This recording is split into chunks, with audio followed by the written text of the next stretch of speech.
This is the Selectmen's meeting, October 22nd, 2009. First order of business is salute to the American flag. I pledge I pledge allegiance to the flag of the United States of America and to the republic for which it stands, one nation, under God, indivisible, with liberty and justice for all.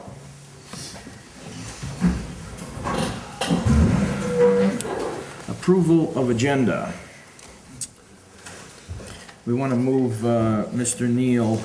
Everything is okay except moving Mr. Neal from number 1 to number 5, or number 6, whatever.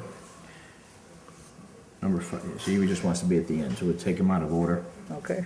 okay? Make a motion, we accept the agenda as amended. Second, all in favor? Approval of the minutes of the last meeting. Make a motion, we approve the minutes of last meeting. Second. All in favor? Signing of the warrants.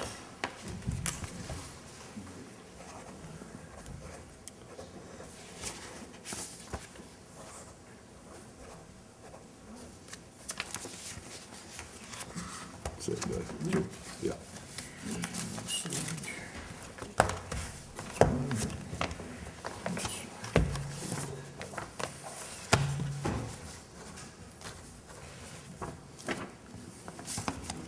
This one, Yeah. done. Okay, do we have a cable committee update? The committee met on Saturday, and there really wasn't a whole lot to go over. We're still moving forward in the studio. Virginia's been taping, we've got a large, volume of films coming in to be edited, and we've had a lot of schedule requests as far as people want things to run all night long, like the middle of the night, and, so I'm trying to fit it all in there, and so I'm just like repeating things in the middle of the night for insomniacs. And other than that, we're just moving forward. All right, Same old thing. thank you. Yeah, definitely, that's for a selectmen's meeting, is for insomniacs, for sure. Any road committee update you guys have? All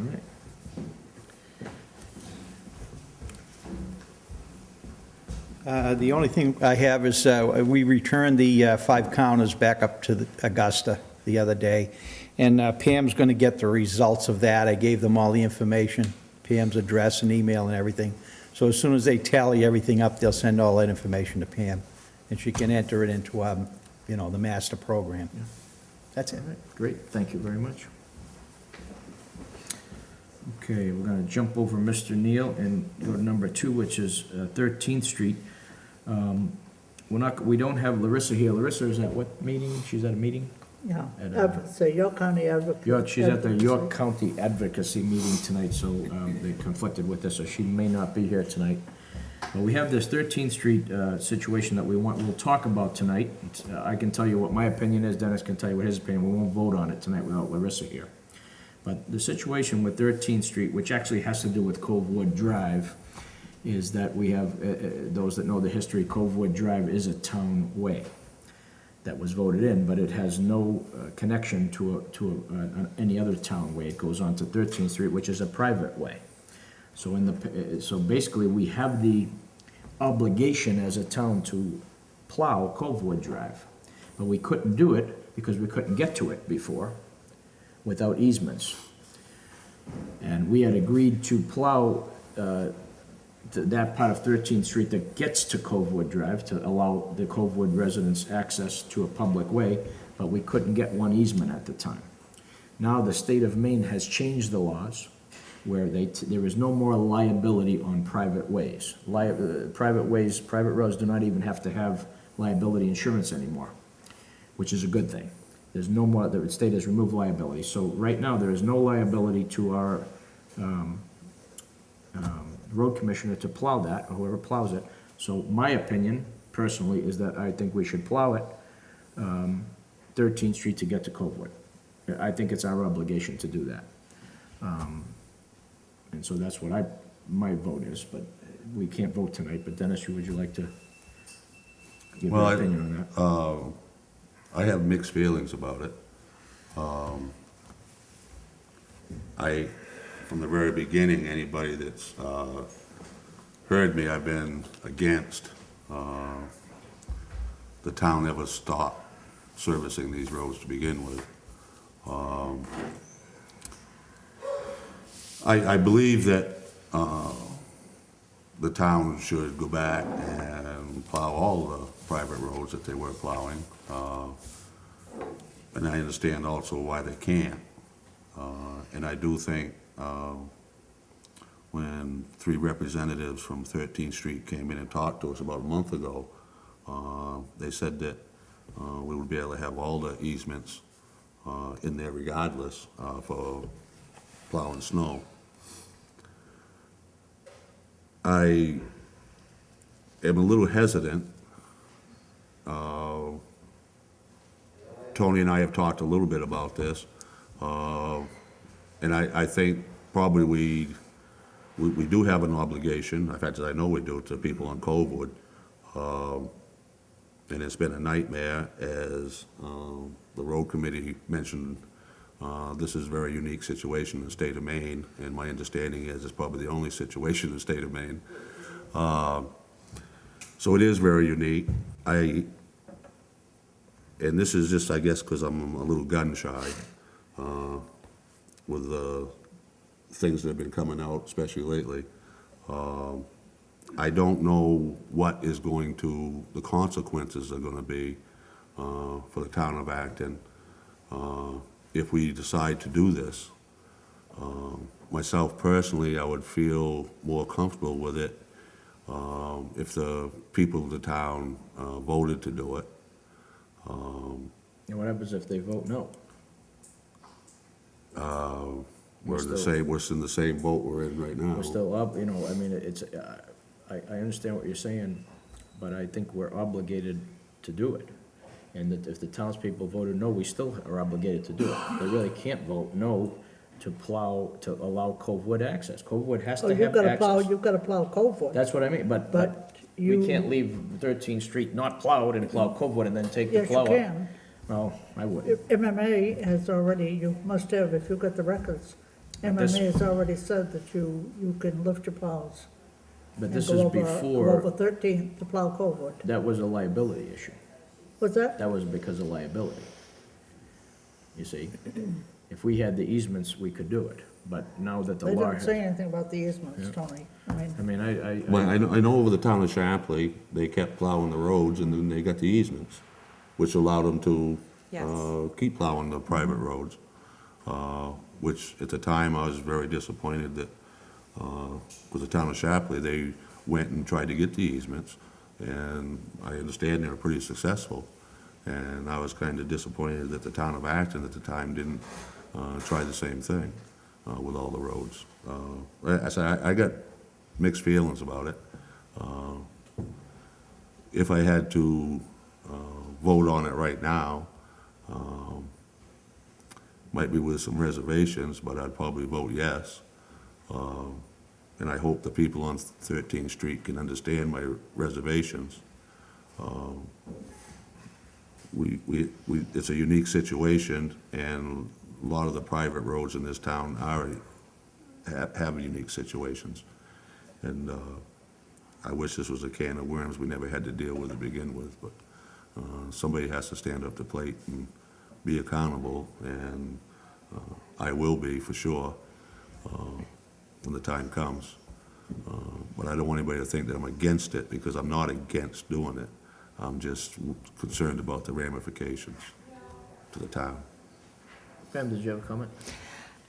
Yes, I'd like to open up that can of worms, Dennis. Thank you, I appreciate that. If you don't, somebody else will. As most of you know, I've been working on roads in this town I've been here 5 years, I've been working on roads for 4 years. I've talked to everybody all over this state, whether it be town roads, private roads, problems with roads, and Virginia and Dennis are right. Acton is very unique in that we are the only town in the entire state of Maine where you have to transverse a private road to get to a town road that the town is obligated to maintain, all right? Now, we may have more than one of those situations, but we're only going to talk about one tonight. We'll talk about the other one in the spring. My own personal feeling is if the town is obligated to plow and maintain Covewood Drive, then you need to open up the private way that gets the citizens to Covewood Drive.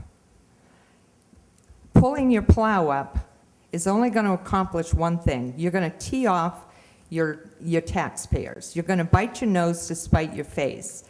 And at the same time, you're telling other people within the town, if we can do it to them on 13th Street, we can do it to the rest of you. We need to go back. You know, I don't know why Covewood Drive was accepted in 1979 without taking a look at 13th Street. I wasn't here.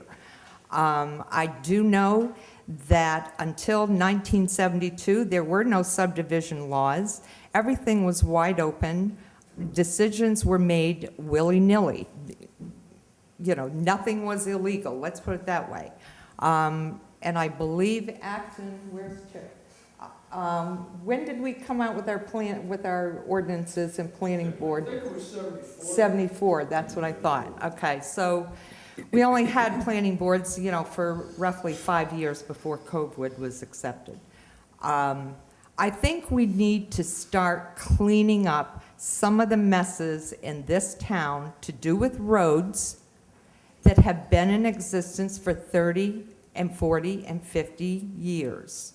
And I think this is a good time to start. I've talked with other members on the road committee, and the majority of us support the decision to plow 13th Street to get to Covewood Drive. It makes sense. You have, prior to the changes in the state laws pertaining to private ways, you had that option anyway. It's just that the town of Acton chose not to take that option. We could have done the same thing that Shapley did back in 2006, which was get easements from everyone on private roads in order to allow the town to go in and plow. You still have that option. Nothing has changed.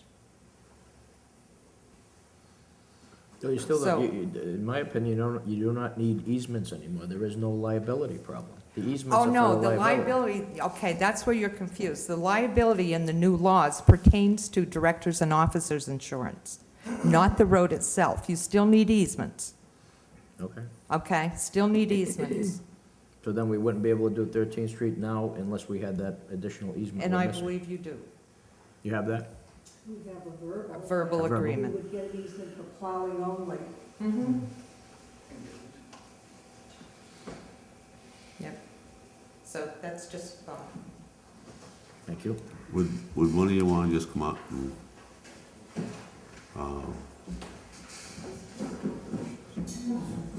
say whatever you want to say?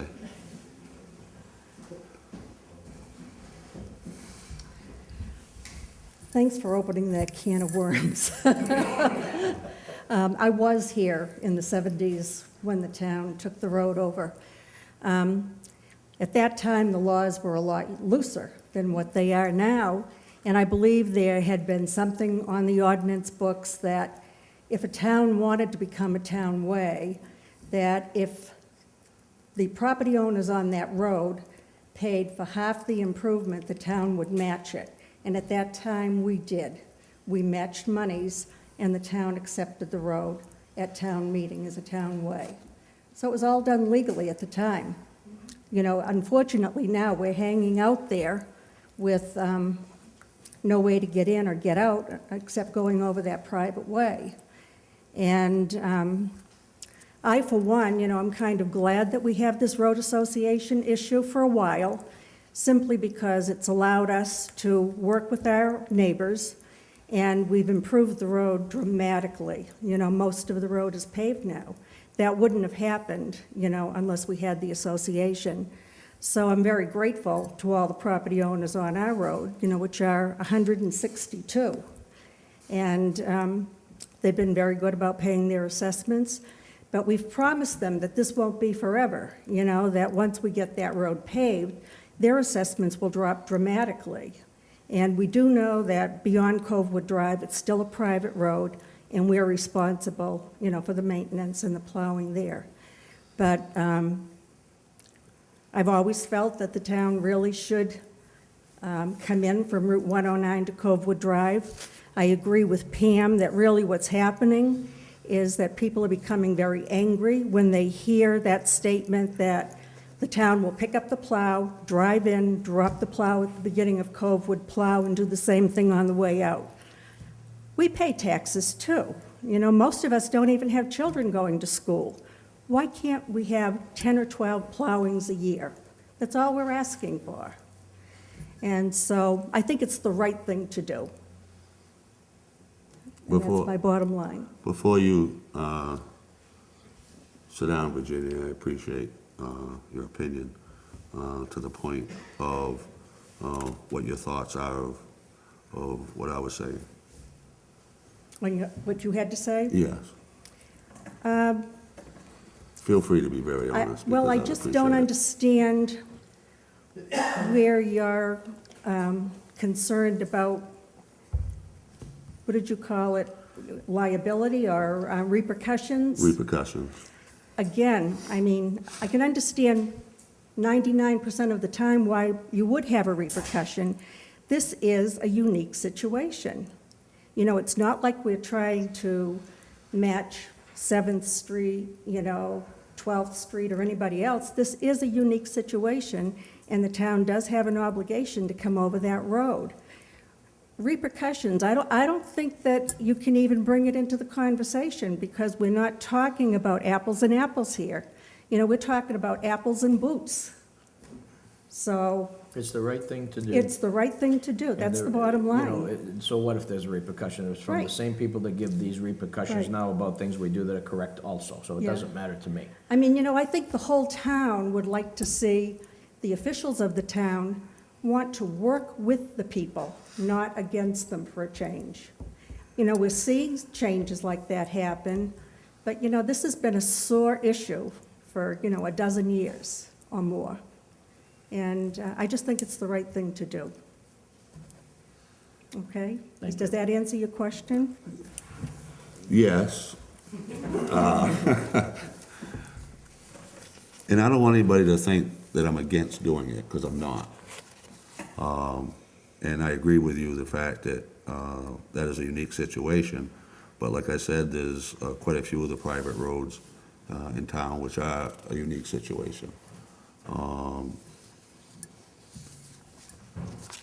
And I agree, because I never disagreed with plowing the roads to begin with. As you very well know, I've been fighting this since the beginning. So I don't want you to think that I'm against taking care of 13th Street. Having this out here tonight, last week I mentioned to Tony and Larissa, I said some people from 13th Street came and saw us about a month ago. I says, the winter's coming on, we need to give them an answer. And I forget which one says, well, what do we want to do? I says, well, the first thing we got to do is get it on the agenda so we can talk about it out in public, so that they know that we're trying to work with them. And this has been my goal, especially on every issue, since I've been in here.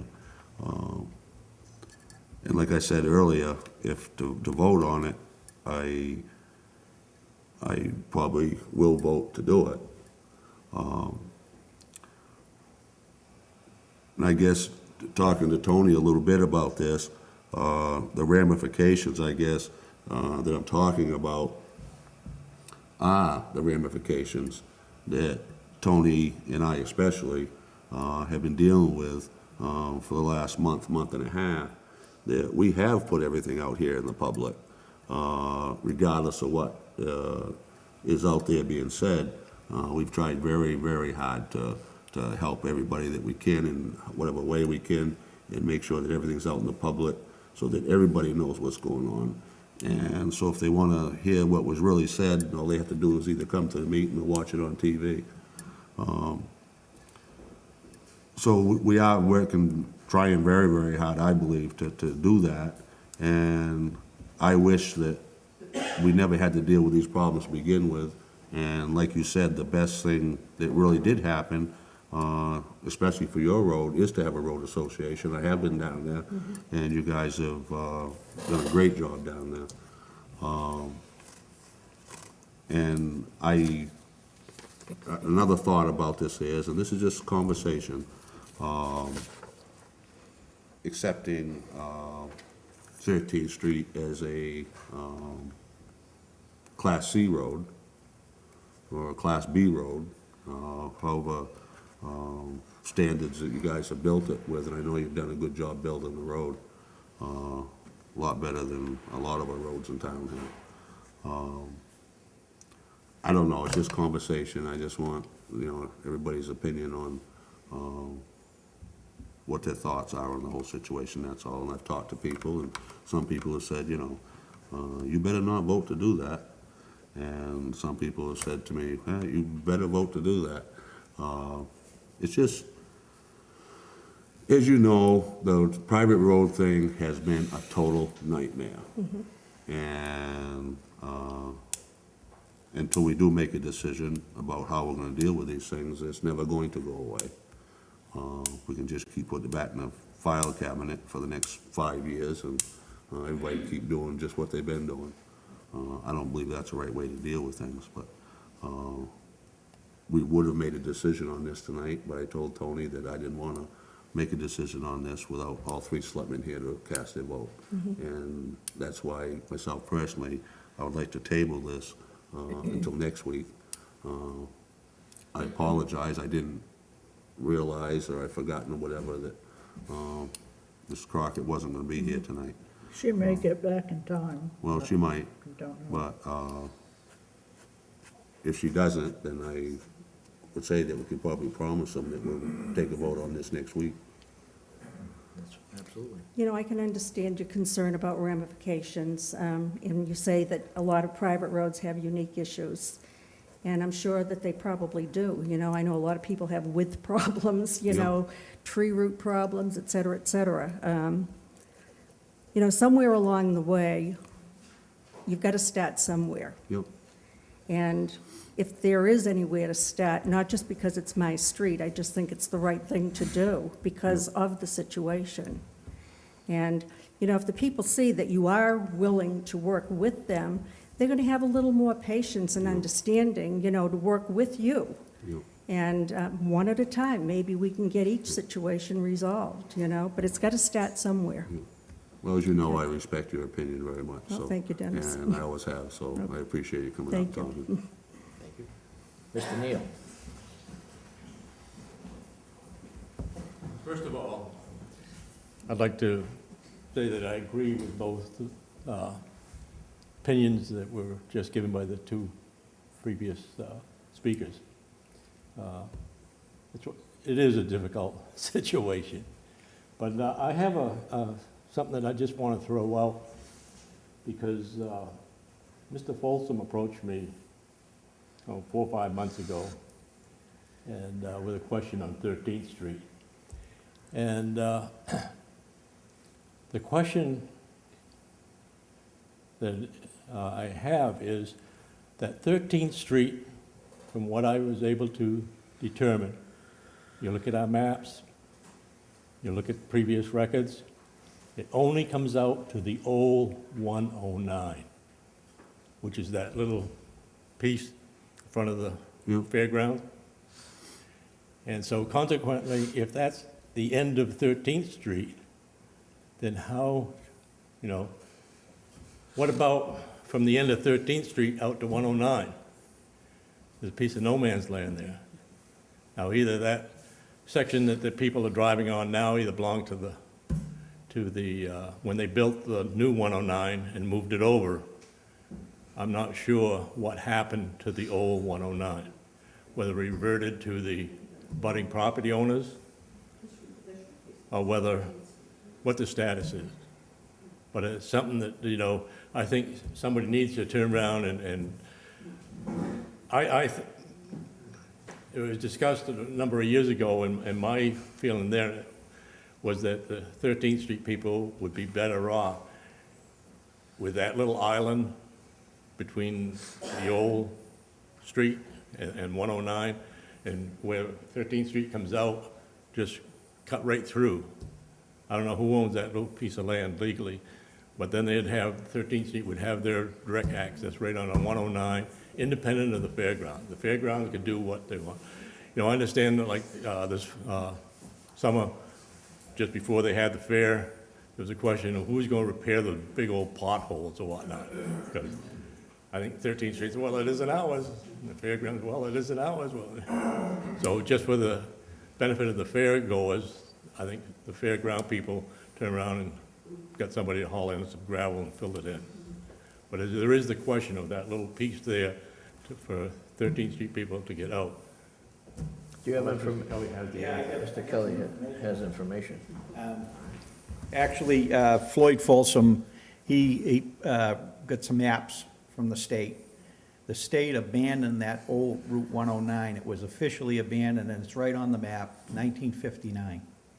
The little section of, on the other side of what is 13th Street, or the old 109, the little small strip of land, that belongs to the Acton Fairgrounds, York County Agricultural. But the old 109 was abandoned, and it's on state maps, and I could probably get you copies of those if you needed them, but that's what happened to that. So, I Is there a mean, fee I for don't that, know Jack? who owns the land. I mean, the abutter on each side is York County. Jack, is there a fee for those maps?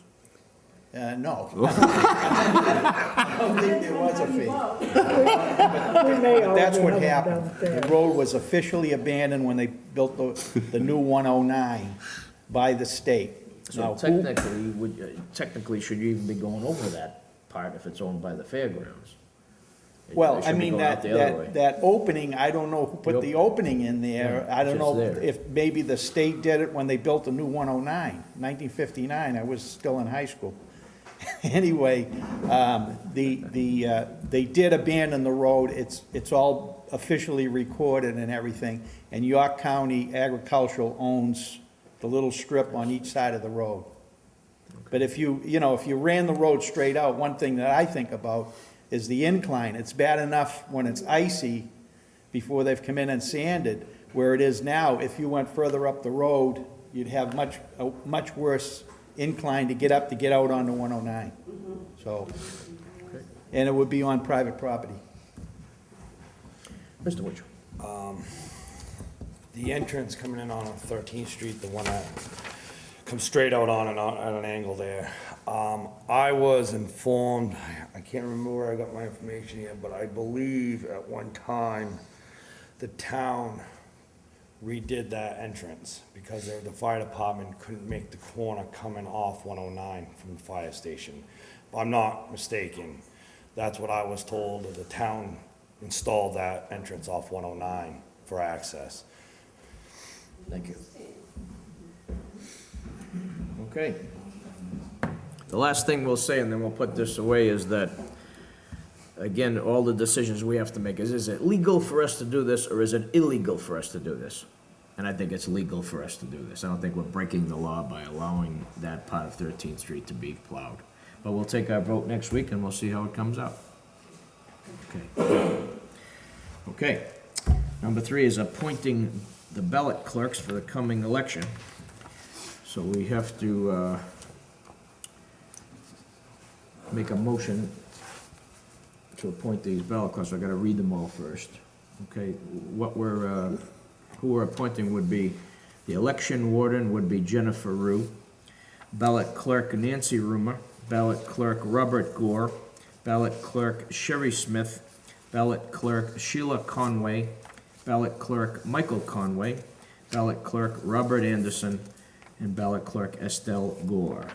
I make a motion that we appoint these ballot clerks as the chairman has spoken their names. I'll second that. All in favor? We gotta sign these now.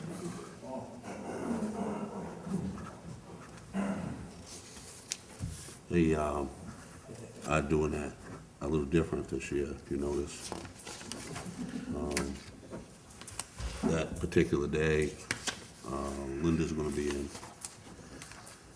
And she'll be out here as She'll the- be out here, and Jennifer. Jennifer will be out here, and Jennifer's gonna be spending most of the day and evening out here as the warden. And Linda will be working in the, You sure you wanna do this Robert Anderson one? All right, we'll do it. You're the only one here we can pick on tonight. being he's a good friend of mine, I hate to sign it. Oh, no, the reason is he's a Yankees fan. That's the reason. You're a Yankees fan too? Oh, no.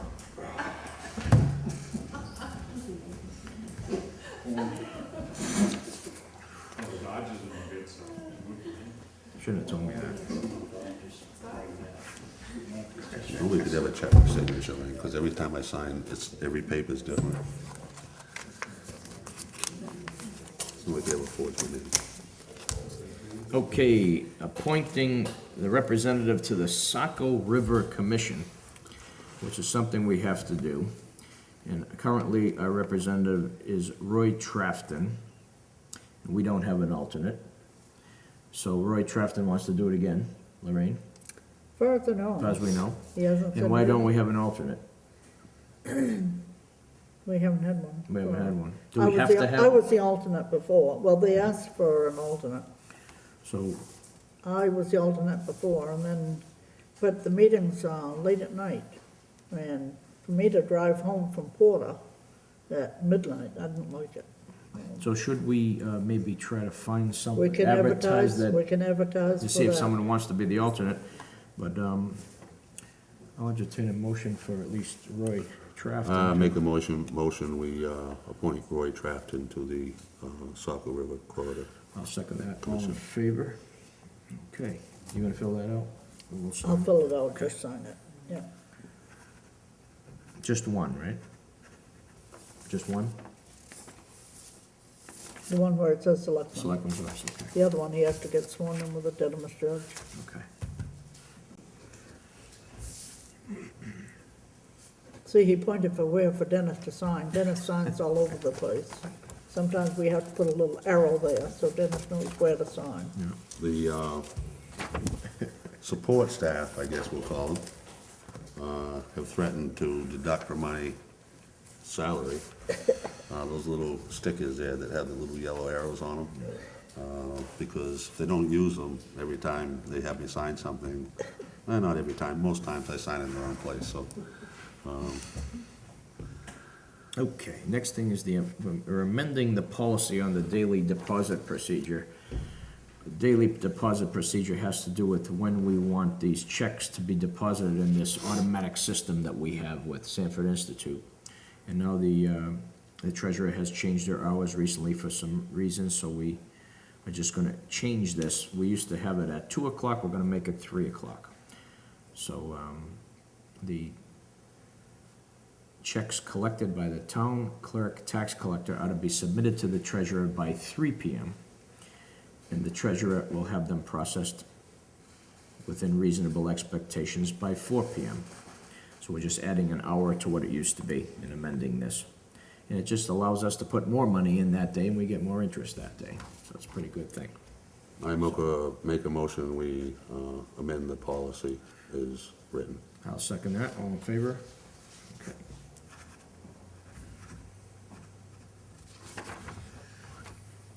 See what your name is? Yep. Right there.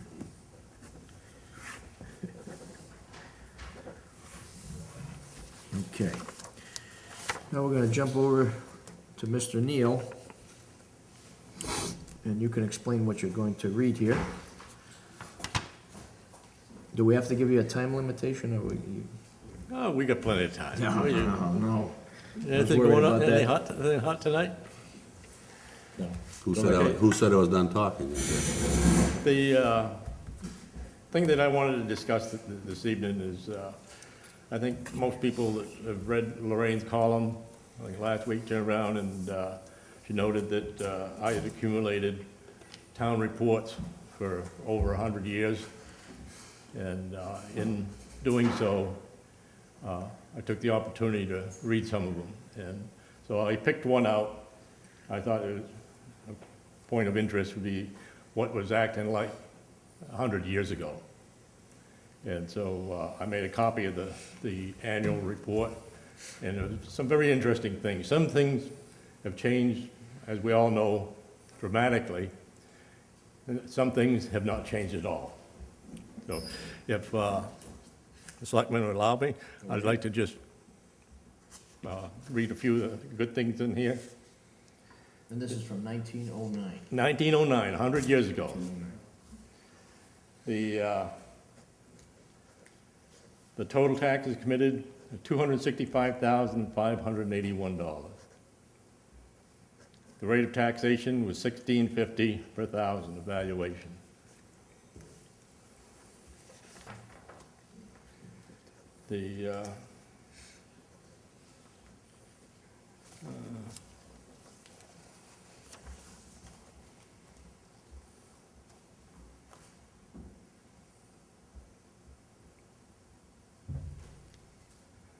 One of the things they used to do is mainly the schools and the roads, and everything else was miscellaneous. So for miscellaneous expenses, came to a total of, let's see here.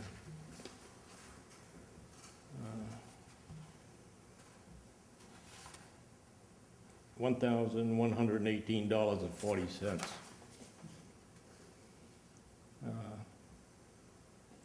Some of the expenses was the Maine Insane Asylum, Maine Insane Hospital for support of W.H.H. Miller, whoever he may have been.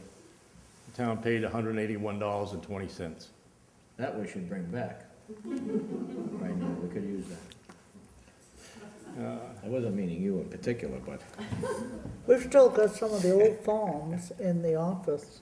The selectmen used to be responsible for committing people to the insane asylum. That's what that is for. that, That's the Maine State Hospital, I it's would the definitely insane run again asylum. to have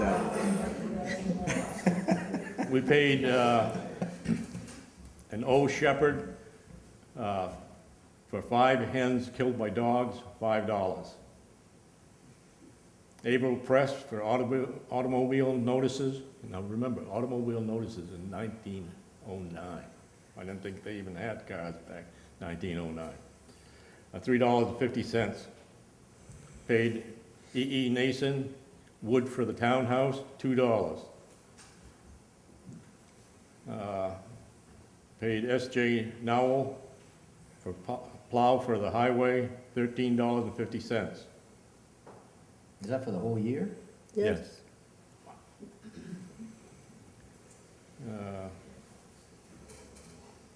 Dr. Grant, medical attendance on B.D. Marsh, $18.75. Then we paid A.A. Fox for the burial of B.D. Marsh, cost us $25. Harriet T. Ricker, 2 sheep killed by dogs, $8. Textbooks and school supplies for the school, $49.60. Paid the town of Sanford for a fireproof safe, $50. We paid J.F. Garish for clearing out treetops left in the road by D.P. Shaw. I don't know why they didn't make D.P. Shaw clear his own treetops, but we paid J.F. Garish $3. F.C. Langley, putting up automobile signs, $2.50. E.E. Wentworth for hauling that safe from Sanford up to the town of Acton. Municipal offices, $5. F.L. Mudgett, the school superintendent committee for 1907. $2. We paid CDS Ricker for a watering trough, $3. And we paid AJ Lord for the interest on the school fund, $30.30. We paid MC Clark $6.60 for being overtaxed. And we paid for another, CJ Berry for another watering trough of $3.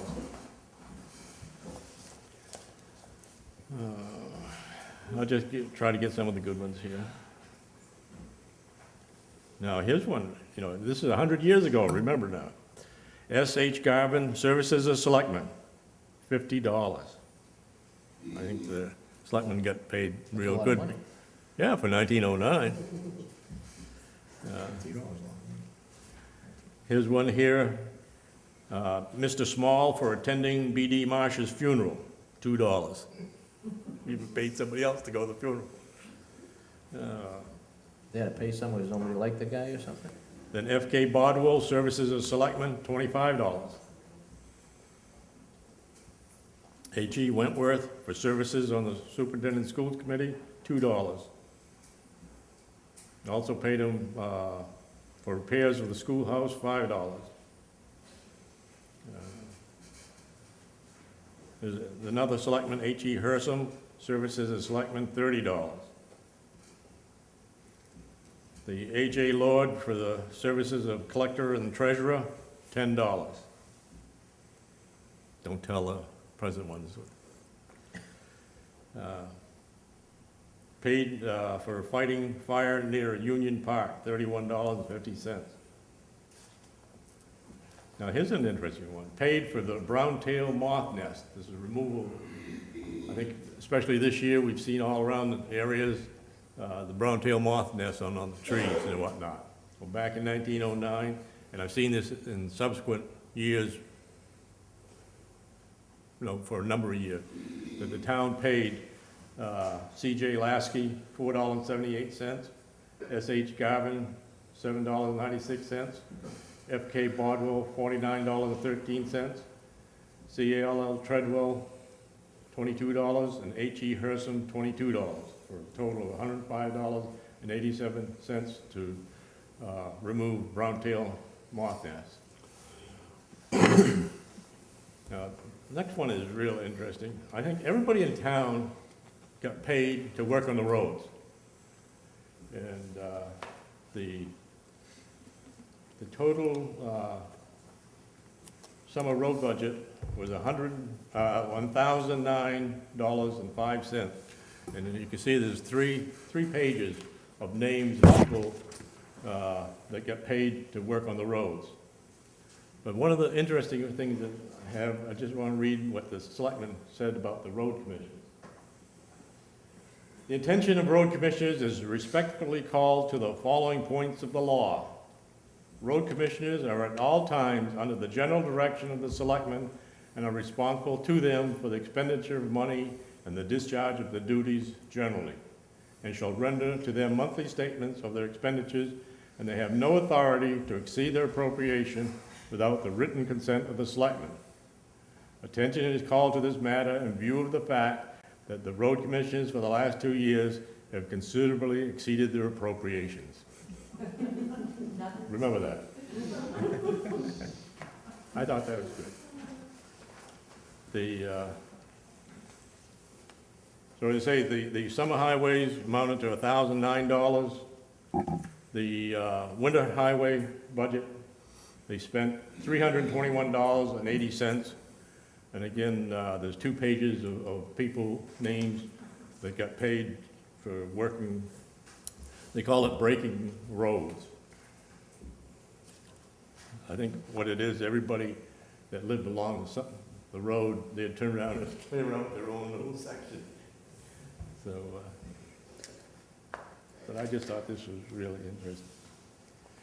Another interesting one is that the state road as laid out by the county commissioners begins at Rogers Bridge, where it meets the Shapley State Road, and running by Union Park, which is the fairgrounds, over Hubbard's Ridge by Acton Corner to Horns Mill. 430 feet of road was built near Union Park under the direction of A.J. Wigan, one of the inspectors of state road. The road is 21 feet wide on the surface and from 23 to 36 feet wide at the base. At the foot of the hill, there is a fill of 3 feet or more, gradually lessening until at the ends it is only about 8 inches. Bad ledge was blasted out and the road straightened. Through the generosity of some of our summer residents, we have had several contributions to our good road funds this year. Mr. Frank Hopewell of Boston, treasurer of the Sand Mills Company, where the summer residents on the south shore of East Lake gave $500 to improve the road from New Hampshire state line at the canal to the turn of the road near Young's Ridge. The Honorable E.M. Goodall gave $200 to be expended on the state road. This was expended in putting a new culvert at the Moose Tree, improving the surface of the road, clearing out the bushes and trees, the whole width of the highway limits from Rogers Bridge to near Horns Mill. Mr. Hussey of Sanford gave $50 to put in a culvert and raise a low piece of road near the summer residents on Long Pond, and W.J. Bodwell gave $50 to be expended on the road to Shapley between the ponds. Others have contributed small amounts, among them Siles Brothers and labor and money for the same purpose. When these sums were given, the donors specified where and for what purpose they should be used.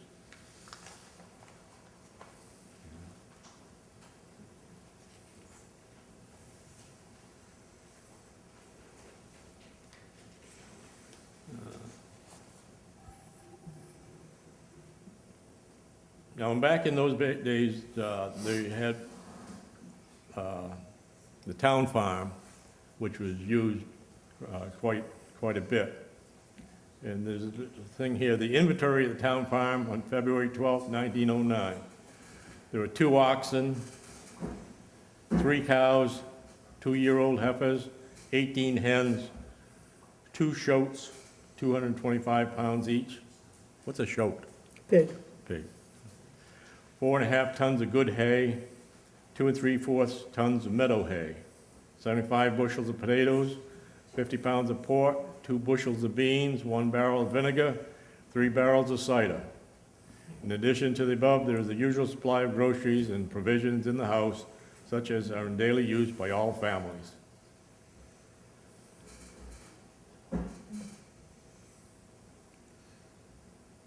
Last summer, the grass on the L.D. Goodwin farm was for sale for what seemed to be a good trade. Mr. Patch bought it for $35 with the understanding that he would cut it and put it in the town farm barn, and that he might sell enough of it to get his $35 back, and the rest would belong to the town. But last fall, it became apparent that there was not enough hay out cut on the farm to carry the stock through the winter. So he did not sell any of the hay, and now the overseers have taken the hay off his hand, and he has been paid with wood and potatoes sold from the farm. Samuel H. Garvin, Harry E. Hersom, and Fred K. Bodwell, overseers of the poor of Acton.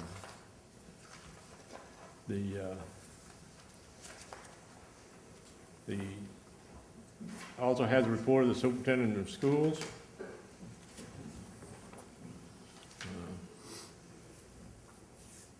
Am I boring you people, or? It's getting late.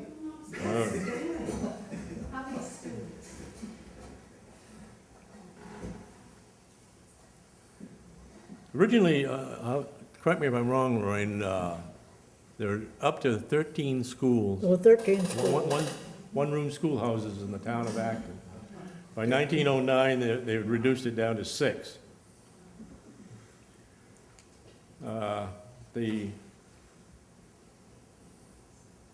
We had the Riverside, Fox's Ridge, South Acton, Acton Corner, Young's Ridge, and Acton Ridge.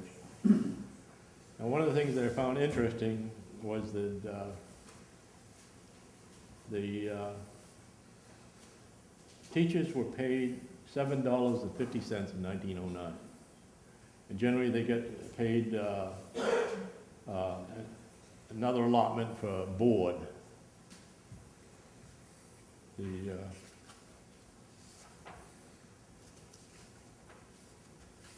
Teachers' salaries didn't increase that fast either.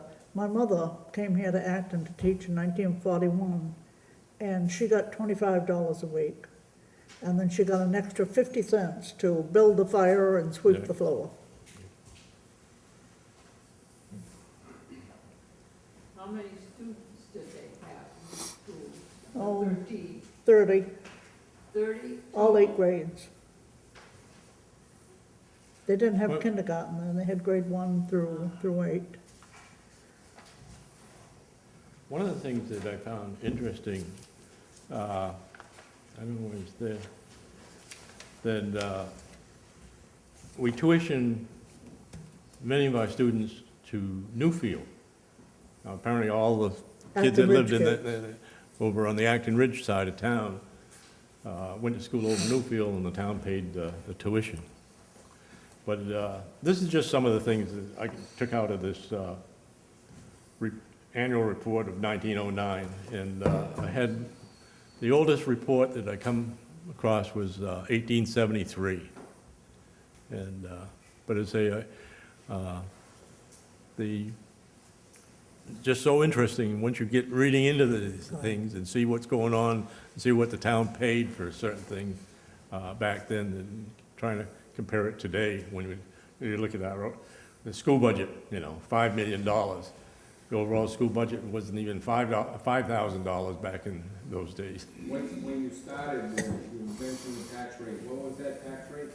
$16.50 per thousand. $16.50 per thousand. Right. So Acton was a rich community back then. And these selectmen here are paying, they set the tax rate at $10.25 a thousand, so the tax rate has actually gone down. So, Thank you very much. So that was very informative. That was very. I thought, I just You wanted, know, one question that comes up, do we have pictures of these different select boards from all the years? Are there pictures? No, we I- have the names, but we don't have It'd be pictures. interesting to have pictures and put them up and Yeah. about the different people. oh, yeah, yeah. But, The, if you one want of to the start things, with mine and go backwards. I wasn't talking about now. Oh, all these town reports have been turned over to the Acton Shapley Historical Society, and we're developing a file down there.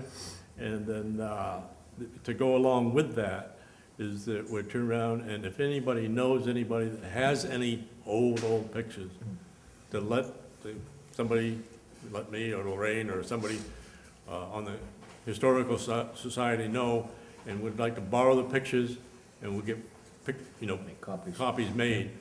And there's some of these things, I think, we could get a copy made for the Historical Society, and we could get one, like I say, if it was really interesting one, get an extra one put in the town hall here or whatnot.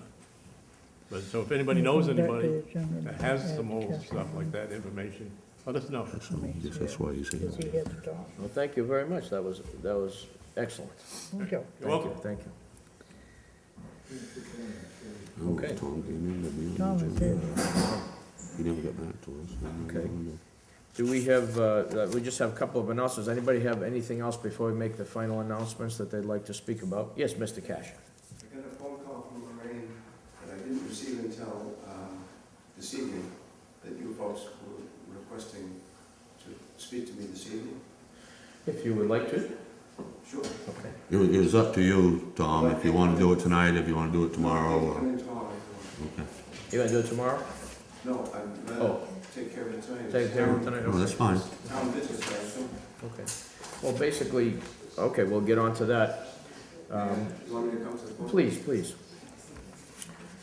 This is the implementation committee's request. We made a request to them to separate the required main laws from other laws that were expounded upon by the committee. Because, the response was that you didn't want to do that, okay? That we what? That you didn't want to do that. Well, we You thought it was an elaborated. unreasonable request. May I have a short statement? Sure. To that Go right point. ahead. Go right ahead. May I read it? Absolutely. Okay. And I'm hoping for the folks here tonight, they will understand what Tony and I are speaking about as we get through this text. The request to classify the Comp Plan Committee proposals for zoning amendments as to their origins, either of state mandate or of the committee's devise, is a waste of citizens' time and money. The request is detrimental to the process of objective decision-making.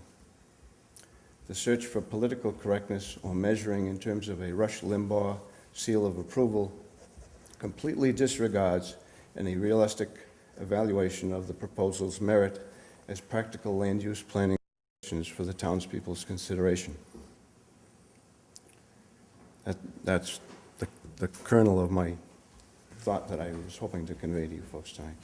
The request would distort and obscure any meaningful discussion that ought to be occurring about these proposals, and instead holds up a false measure of validity for these amendments.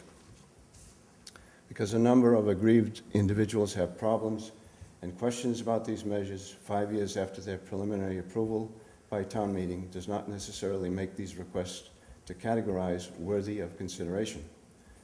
As Dennis said the other evening, let the democratic process proceed unfettered by these kinds of obstacles to clear decision-making on the part of the voters. This seems to be a case of the squeaky wheel being given the steering wheel. And I hope that you folks would consider or reconsider your request for this matter, given the sense of what I've just given you. I don't mean to offend anybody, but I think this request takes a fair-minded evaluation of the proposals completely off track, to the right.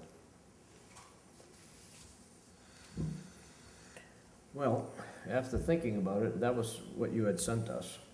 I conveyed that in a You conveyed phone that message. in a phone right, message. right. Somewhat garbled phone message, I apologize. There's so many, there's a lot of people that really are unclear about how to go about this. And to really, how many people, the first question I have is, how many people do you have on your board? Is it 5? 6 now. Six We people, just okay. lost. And Your can I speak board- to that point for a minute? Yes. Elise Miller, who recently resigned, spoke to me the other day about maybe being able to serve again on the committee. Her commitment to her church, a volunteer group that she was proposing to work up, did not seem as burdensome as she thought it was. So I don't know if she's approached you folks, but I'm hoping we can come back up to 7. But Okay, we'll have her let us know. yeah. But see, the situation is that your committee is a committee that serves the public, of course. And I hope so. it's 6 or 7 people that are making decisions and making suggestions, and very educated ones. And I've always respected the work that your committee has done. But the question is, people, they still ask, and I think it's a reasonable question. If the state of Maine says this is what has to be done, there's no question about that. We have to vote that in. We can't vote no on it. We don't even have to vote on it because it's automatically made into law whether we vote on it or not. The other stuff, which is suggested by your committee, which is very good, well thought out and educated information. And they want to know the difference between, and I think it's a reasonable request, that this is stuff that we have no say over. The state says we have to do this, and we have no say over it. It's going to be put into law whether we vote yes or no. So that's out of the way. We have to know what it is. But the other stuff, that's the changes that are being made, which affect everybody in different capacities, in different ways, the decision is being made by 6 people. And I would always ask your opinions and you to give this research, because you are experts, in my opinion, in this area. No, But you know, now the people need to understand the difference so they can vote. Do they want to go the extra mile?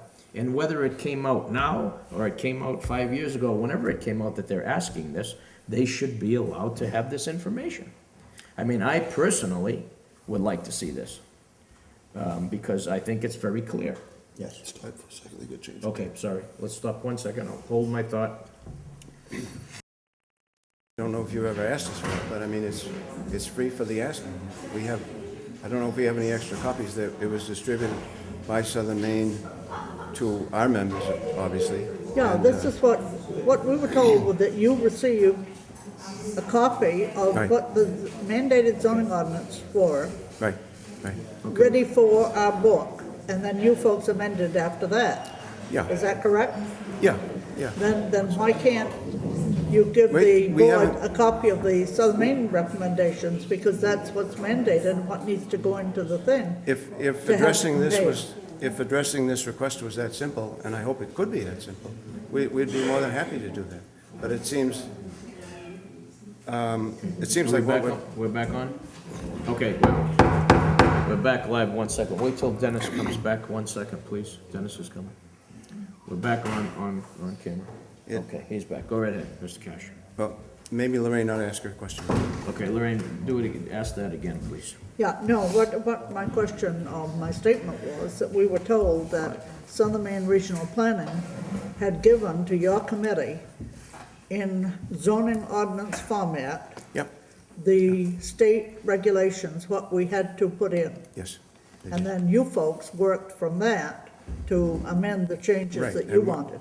And our work consisted of largely dovetailing, because the work that Jamie conveyed to us, the Southern Maine Regional conveyed to us, was in large part tweaking what is already there in the shoreline zoning work. The shoreline zoning, as you know, is not a separate document in our text, the way we have it set up. It's kind of integrated. There's bits and pieces of it throughout the document. And early on, when we started this, we said, we're not gonna pull this apart and change the old format, because we got a message loud and clear that from our friends in the planning board, that they didn't want to turn the apple cart, upside down. So they said, keep the same format. If you have changes, bring them to us and bring them to the voters, but keep the same format, so it's not too much of a radical change.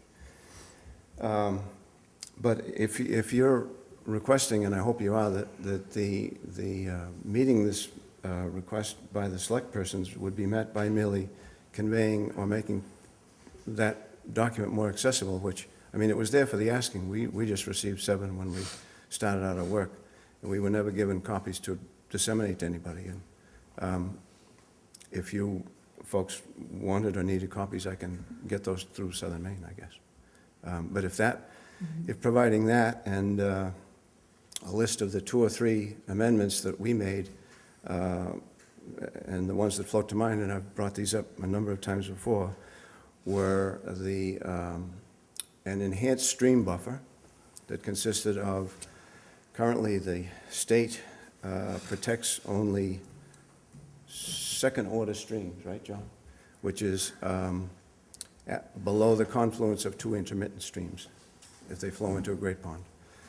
We looked at our maps in Acton and saw many streams of first-order, single streams, that flow into our great ponds or flow into significant wetlands, and we said, why should we treat these with any less regard, because they do flow into our great ponds and,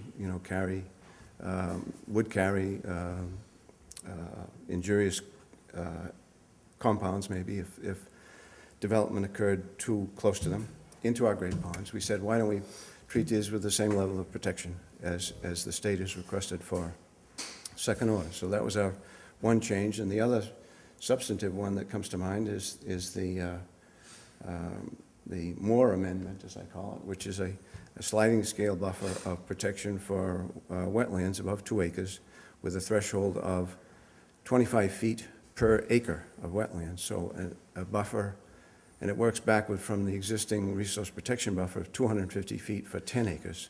So John took the ratio of 25 feet per acre, started the threshold at 2 acres with 50 feet buffer.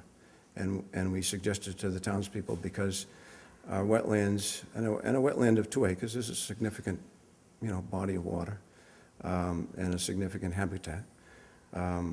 We felt there was some wisdom in suggesting to the townspeople, since these are filters for our water, largely, and also essential ingredients in flood control and things like that, we were suggesting to the townspeople that they consider a level of protection for those.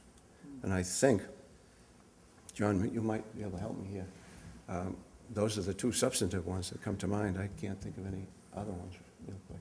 Well, there are situations in regards to the shorefront, some of the lots that were created years ago that do not meet state guidelines at the present time.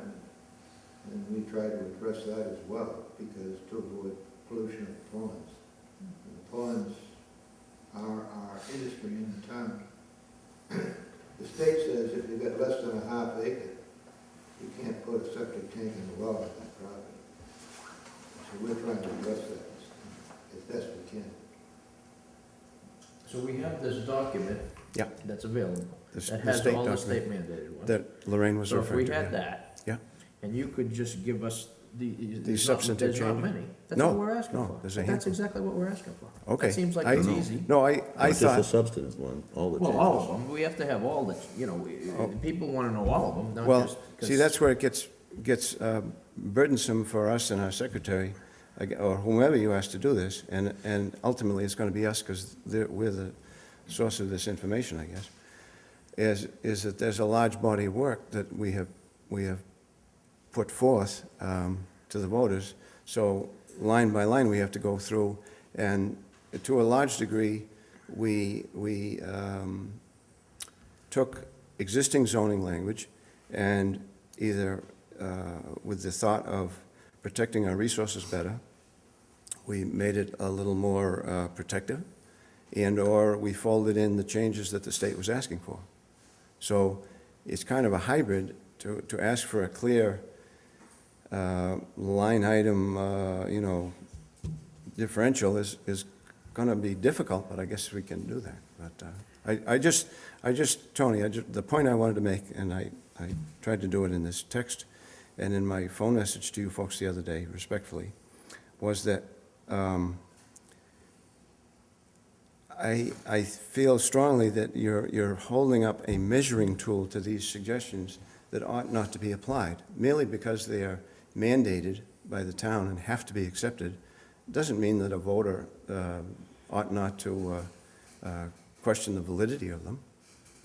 If there was a serious problem with some of the state mandates, I myself would call Richard and Joan and say, hey, what's going on here? You're ramming something down our throats. Let's talk about this. And I think the same level of scrutiny ought to be given without, any oversight to the measures that we have devised. But that's the point, that's exactly the point, is that everybody wants to give them that scrutiny, but they don't understand what the difference is. I think You said it exactly right. Well, let me You get, said it exactly right. They No, don't but understand the difference between the main and be- what you guys have changed. I tried to be frank in my letter here, and I'll be frank now. The separation of the state mandates, i.e. what is necessary and seemingly incontestable, as you're alluding to, but I would object to that characterization. And then, what these 6 or 7 individuals who are, probably too green for their own good or something, have devised for us, it creates a false division, and I think it gets in the way of fair evaluation of the committee's work. It's like we're being fitted for a noose or something. I don't get it. I don't get Well- what you're getting at. I really don't understand what you're trying to say. Well, you see, the thing is, Tom, people come to the selectman's office and they say, what changes have been made? Right. And the selectmen haven't got an answer. It's They just have no infor- idea. It's just information. It's not You know? And this is a, what they're asking for, if they could see what the state mandates were, and then the things that you had amended and added to it, then they Well- could say, well, this is what the difference it's is. not a criticism of your work. See, I guess what I feel is it will be used as a criticism. It's but not a that's- criticism. It's, one second. It's not, just one second. It's We're a not a team. criticism of your work. I respect your work. It's just a clarity, so people can make an informed decision. And I don't understand what you're getting at. I'll yield the floor. Then Okay. maybe John. Could I Mr. Moore. enlighten you on one item? I talked to Michelle Tuesday night, and she said she bought, I think, 3 or 4 books of this state planning Right. mandates at about 20-some odd dollars apiece. Now, is that what you want? You No, want the what town to she go out and did, buy she all ran these books? one copy. Huh? She ran a copy and gave it to me. of If it's the state necessary, zoning ordinance. if it's necessary to educate the people on these serious changes that affect their property, Well- we'll do whatever it takes. I mean, because they're asking for it. No. It doesn't affect me, What one Michelle way or the other, gave but me I want the public to not. get the information. What Michelle gave me was the state zoning, what the state had, the whole ordinance. And it's a whole stack this tall. 30, But- 38 and 30? We also were told, as I said to Tom, that Southern Maine Regional Planning gave you a copy of what is in this stack as it applies into our zoning ordinance. And that's what the selectmen Well- would like to see. They gave us a book. And the That's book what is- they the would book's like to about that see. thick. Would that help clarify what we're asking? Well, I doubt if anyone read it, because they haven't bothered to read the comprehensive plan. If they read the comprehensive plan, most of the problems would be revealed to them. But how are you going to expect them to read this state book on MSR 30 and MSR 38, which is So you're probably just saying, a few hundred pages? what you're saying is that people should just accept what you did. No, not saying. That's what you're not- saying. Well, That's what you're saying. See, it doesn't matter to me one way I or the other. appreciate that. I have to answer to what people are asking me. You're saying you guys did the work and it should be accepted by the town without anybody reading it. That's what you just said. They won't read it. Well, if they don't, they don't. If they do, they do. But there's people that'll read it. I mean, I don't know what else to do. But this is what's being asked. Why don't you have a couple of copies in the office here, what is it, the clerk's office, available for people to look up and study, like, not to take out, but to look at. And you'll see that there's quite a bit of information in there. That are all under MRSA 30 and 38, and they're very extensive as to what the state laws are. That's the whole point, John, I guess, of what the Selectmen's office has been trying to get at. It is a lot of reading, and it is very extensive. So for the average person to find out what is state mandated and what is the town are we wanting to add into it, to separate that out is a huge amount of work for the average person. They cannot comprehend it. Okay, they cannot do it, and you know that. So what they're asking for is what has been added to what is either state law at this point or is going to come into effect at the end of June or whatever. They're not asking you to print out all the state laws and this and that, because that's very easy, like you say, it's very easy to get at. Yep. But what's not easy to get at is what in that proposal that you guys are putting forward, what in that is added by the town of Acton? Okay, that's not state law. And try to separate that out when you read the document is impossible, John.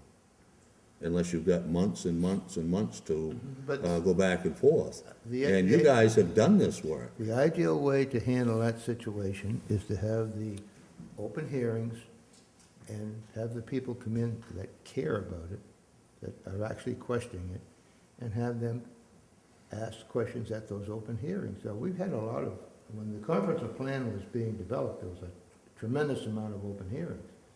And very few people bothered to show up. That's why they don't know too much about it. And now, on our implementation committee, we've had open hearings, we've invited people to come to meetings, and they don't come to meetings, they don't ask questions, and they really are quite ignorant about what the various aspects are. And that's why they're saying, John, before we go any further with this and vote it any further, we want to be able to understand it, so we don't make the same mistake that some of them feel that they made in the past. They want to be able to understand what they're voting on very clearly. Well, we're going to obviously vote on this in June, and there's plenty of time between now and June for open hearings for people to discuss. Wouldn't that be the best way to do it? But this is what they're asking, is for what we're proposing, is what they're asking.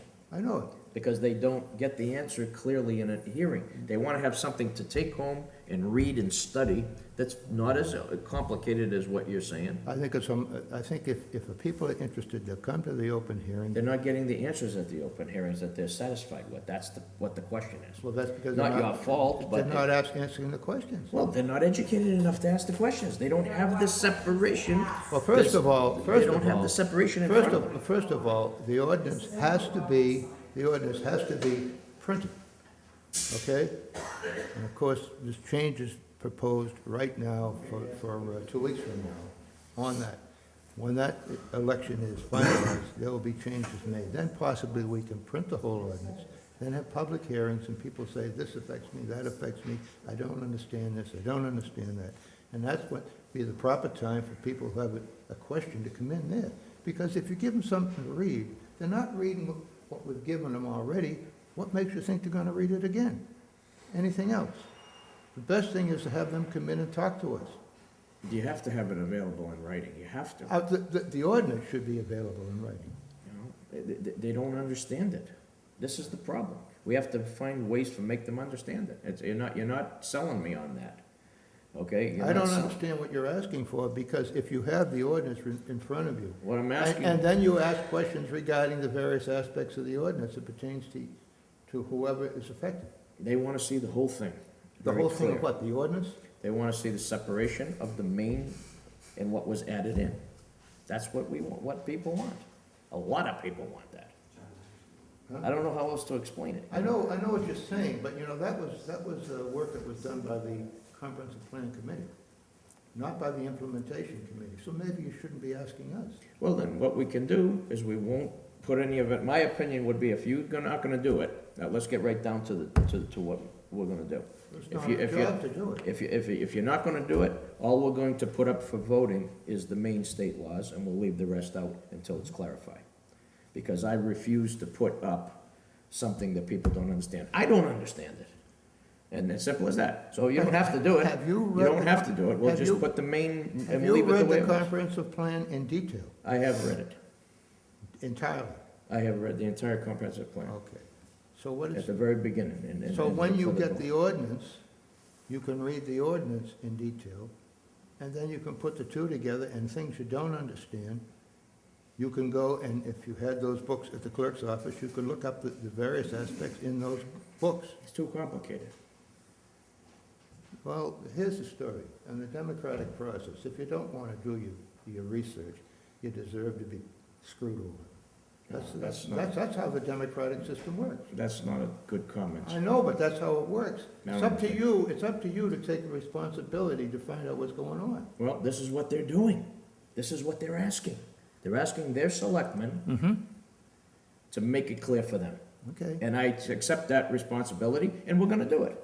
So you either do it, if you don't wanna do it, I don't know what to tell you.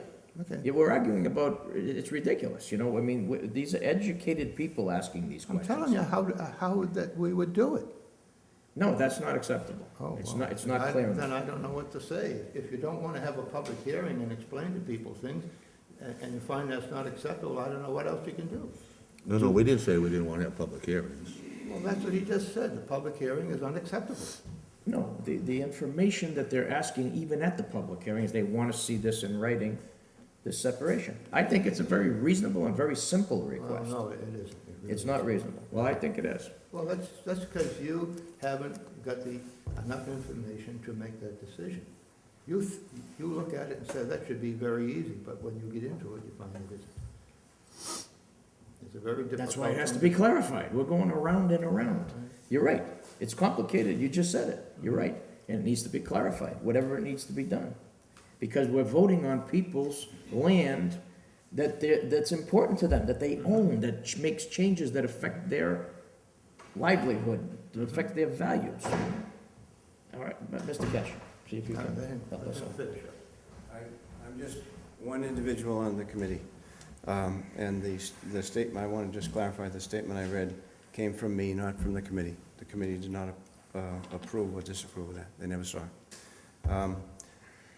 But as the chairperson, I will try to go back to our committee, and if you will promise to help us with dissemination of the written material that is available already. We maybe have to crank up a couple more copies of the comp plan. That was not a bestseller. And I think if people read that thing, I mean, that gives the whole basis for why we proposed the suggestions that we did. If you can come up with a plan, now we're getting somewhere, that you could say, we have this, we have this, we have this. And we recommend that if someone wants the answers they're asking for, that they read this, compare it with this, and with this little bit of extra information, that'll be clear. And, That's what yeah, we're looking for. I will not ignore the request that you have made, because you're the select persons of the town, but I guess I wanted to register, and John as well, wanted to register our discomfort, I guess, with the request. And feeling that it is a bit of diversion rather than getting to the point. It's a bit of work that is going to create divisions rather than create a better understanding, I think, Lars. Why? Because I'm afraid, and maybe I'm prejudging here, the use to which it will be put. But Okay. now that aside. I get you. And I understand, you're afraid that people are gonna vote against your suggestions, that you really, really want, and you really are passionate about, and I respect that. But No, that's the town's decision. That's what you're saying. No. I understand that. No, I I'm understand not that. afraid of being, and they're not my decisions, they're the decisions of 7 individuals. Right. I'm afraid of a context being created by this hierarchy or classification that will obscure or get in the way of a fair evaluation of the merits of all of the proposals. But we will, I will go back to the committee and say, suggest to them that we make a good faith effort to comply with the spirit of this thing, and if you folks will promise to help us with maybe formats in the future with which we can sit down in the context of a selectmen's meeting, because they don't seem to come out to our special meetings, whatever. And I'll put in a request tomorrow morning to Southern Maine Regional for more of those copies of that, the green book, as you call it, the document of the state. And I will promise you that any time any of you wanna come to a selectmen's meeting and speak, Yeah. absolutely, and it's going Well, on TV, yeah. so people can, that's a promise. You can come anytime you want to clarify anything. I don't think we've ever told any committee No. that they couldn't be on the agenda. That's right. No, we Fact is, didn't we've say asked- We've asked many committees I to didn't- come to be on the agenda, and they I haven't never- shown up. I never claimed that we were denied being on the agenda. No. I don't I would have understand when you a question to said that. not letting us, you be part of the process or something at the selectmen's meeting. I don't understand what you mean by that, Tom. No, I didn't say that. I just said maybe we could, in the future, have a selectmen's meeting that would be largely devoted to, an open forum, because in the context of a selectmen's meeting, I think we might get better attendance rather than the comp plan committee putting up their little signs and saying, please. Well, we can't promise that. We don't know what's gonna be going on. We can put it on the agenda, but we might have 15 things on the agenda that night. that Yeah, have well, to no, be dealt with. we'd plan this well in advance. Yeah, that's fine. We could do it. And another question I have, Tom, is, just for clarification, because I don't understand, when you remark about this hierarchy that you referred to a few times, what do you mean by that, a hierarchy? What I meant was the classification is the better word that I would use in this, concerning this proposal, where we're being asked to classify in light of the suggestions being of state mandate or of the committee's devise. And it's like, right away, when you do that, you're saying, well, the ones of state mandate we have to accept, which I would object to that thinking. But the ones of the committee's devise can be tossed out and treated with less regard maybe than the state mandate ones. I just use That's not the, necessarily true, Tom, no, I would hope it wouldn't. Because I personally support many of the things you guys have come up with. But I mean, Well, we don't have to, beat this. you don't into the think ground. we have to abide by the state's mandates? How If, can we if get there's around something that, from my perspective, if there was something I saw in there, and quite realistically, when we objected to state mandates in our committee, it was largely to points where we felt our resources were not being protected adequately. And how did that come out? What was the outcome? I gave you an illustration of that earlier. The state mandate pertaining stream buffers only protected second-order streams. And we looked at our maps, we did real-world, To make it research on it. stricter, you're saying Yes, to make, yeah. well, I mean, Well, so, we didn't make it stricter, we just used the same buffer, the 75-foot buffer, for primary structures to be kept away from streams. But And the state didn't change the regulation, though. The state, no, not No, at all. that was But my point. we just had an enhanced level of protection in our town because we know that 75% of our tax base is derived from those properties whose value is dependent upon good, clean water. I mean, this is not, we were not, ardent tree huggers. We didn't say, the Ralph Nader Pledge of Allegiance every time we met at our, we did this to enhance levels of protection that we thought were critical. I understand, Not, again, the people need to be able to make a vote on that, Yeah, whether they like yeah. it or not. And it's not anything No, I'll negative do- against your committee. It's, I I will don't think it is. Yeah. I will, suggest to the group that we do whatever supports the effort of making it clear to the voters. But, obviously, we don't want to be seen as jumping through the hoops to a loyal opposition to this whole measure. That's Well, what with we're- the papers that Michelle, the papers that Michelle brought me from the state, Yeah, and with the book that you folks put out, earlier this year, the With the thing. July 2 draft. yeah, Yes. Yeah. trying to find there the differences. And this is very, very time consuming, and you've got to know, for instance, the state had put in about building on the wharfs, rafts, or piers or something, and said you don't need to adopt this, and yet your board put it in. I don't think we did. Yeah, put that in as part of the ordinance. The thing is, people need to know what has been added. We know that we aren't gonna change the state mandates, Right. but they should have a choice on these things that the comp plan put in, because they need to decide, this is what we want. All I can say is from speaking for myself, I will make a good faith effort to, come up to the bar on this. I think it's important that we came to an understanding of what our feeling was on this, but we have in the past gone to great lengths to try and inform the public, but we could use the help of the board. The constant criticism that comes from the board, in some cases, of the measures that have been proposed, I think, to some degree is uninformed when there hasn't been an in-depth study of the thinking that gave rise to the proposals. And that comes from a real study of the comp plan. Yeah, but, What do you but mean, Tom, that's Tom? unfair to say, because if I disagree with something, I'm gonna disagree with it. If I Okay. agree with it, But in general, I there- have agreed with everything you guys have done. But I mean, we agreement have is- to give our opinion. But agreement and disagreement when we're talking about people's land, and we have been sensitive to this issue from the outset. When you're talking about people's land, these are critical issues for the individuals. But how land is divided is also a critical issue for the community.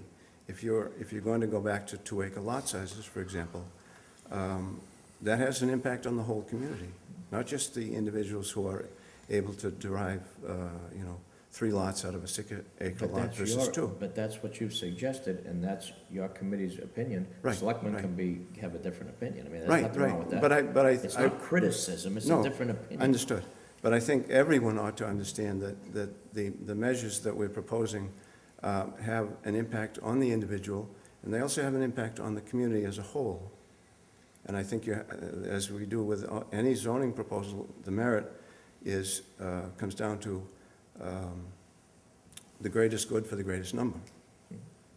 If a number of people are going to benefit from 2-acre minimum lot sizes, so be it. But if we find that that is going to, and I think it's fair to say, as we've said in the past, that that is going to cause a more rapid increase in the tax rate because of a greater demand of services, I think that needs to be broadcast loudly and long. And it has been, but, I mean, Okay. it's a matter of the people need to decide for themselves. Right, right. And you put your side and, the other side puts their side. I will make a good faith effort to. Thank you. to bring this up. Tom, you alluded to criticism from the Selectmen's office just a few minutes ago. Yes. What are you talking about? You primarily. Why, what was the criticism? Oftentimes, well, when this came up 2 weeks ago, I forget it was, in your summation, you said, I disagreed with these measures from the outset. It was basically a large paintbrush applied to the comp plan proposals or something, and I don't know where it comes from. Well, it comes from me being part of this process from the very beginning, and I have, from the very beginning, disagreed with most of the things that aren't state mandated. And I've been very clear about that. So anybody that has been to any meetings, that this has been brought up, whether it be town meeting, a selectmen's meeting, public hearing, warrant finance meeting, I have always voiced my opinion against most of the things that aren't state mandated. Just like you've always been able to voice your opinion on how you feel about things. Dennis, And I am not paintbrushing anything. What I have asked from the very beginning, and I'll tell you, Tony alluded to it tonight, people put me in here to serve the people of the town of Acton, and the people of the town of Acton, I'm not gonna put anything, if I have my way, to the vote on anything that they're not capable of understanding. And if I can't present it to them so that they can understand it, we will not be voting on it. That's a fair Now, assessment. before you start again, I wish you would also remember that when we appointed this committee, I raised my hand for every appointment on that committee. So I have supported the people on this committee, and I do support the work they do, Yeah, okay? but when you say I have been opposed to the committee's measures or something as apart from state mandates from the outset, I would respectfully suggest that you have never attended any of our meetings, any of our working sessions, nor, I think it's fair to say, have you ever been to any of the public hearings? You're wrong there, Mr. Kazin. I have been to some of the public hearings. Okay. I was at the public hearing that you had, your last one, when you started looking through the newspaper. That one there, that was a total chaotic meeting. The Pat Hannon meeting, if I may summarize it as so. Well, I mean the early ones, Dennis, that gave rise to this, that's all. But Yeah, okay. let's leave it at this. Right. The selectmen, are the three leaders of the town, they can have opinions. Yeah, Okay? absolutely. But the one thing I want to say about your board, and I've said this to other people, is that the one thing I like about it is there is no real personal agenda that anybody on your board has. It is totally the passion for what you're doing and doing the right thing for the town that you feel is correct. You're not trying to make any money. You're not trying to take anything for yourself. You're doing this for the right reasons. And that's what I say about your board. We try. And I respect that. Yeah. Okay? But it doesn't mean everybody's gonna agree with every single thing you come up with. Right. So don't take it so personally. No, I'm not, I don't You take. know, you know what I things mean? personally. But people can give their opinion, And it's a battle of information. So the more information we can give them, the more educated decision they can make. I really believe that. Agreed. Okay, Thank you. thank you. Want to make those announcements? Okay. We'll close that, and let's go to the two announcements. Election workers' training is on October 27th at 6 PM, so if you're an election worker, October 27th, 6 PM, and pies for the pantry. Well, Now, just what make is it? sure, Tony, that they know that this town hall will be used for that night. So anybody that has Okay. any Right. plans So or October anything. 27th, the town hall will be used at 6 o'clock for the election workers. Yeah. The And, next one the pies is, for the pantry. Larissa had said last meeting that she would like to do Thanksgiving baskets, but found out that there was already Thanksgiving baskets being given by the food pantry. So she went up to the food pantry yesterday to see what she could do to help. And she would like to do pies for the Thanksgiving basket. So if anyone wants to give flour, sugar, canned pumpkin, evaporated milk, Not gonna use real pumpkin? no, What about, I think she's planning to use So canned they're pumpkin. only using pumpkin, what about custard And pies? she's gonna use, no, it's gonna be half Just pumpkin? pumpkin and half apple. How about squash? And so they're gonna be making 30 pies for the Okay. food pantry for Do Thanksgiving we have any baskets. idea, seriously, how much of this stuff they need? So if someone wanted to donate, should be a 10-pound bag of flour, or how much stuff is needed for this? You're gonna make 35. You need a lot. So we need Check with flour, Larissa. we need flour, sugar, canned pumpkin, and evaporated milk. Right. Okay? I make a motion, we adjourn. Second, all in favor? Late tonight, you just told me this was gonna Just be be a a short short meeting. meeting, that you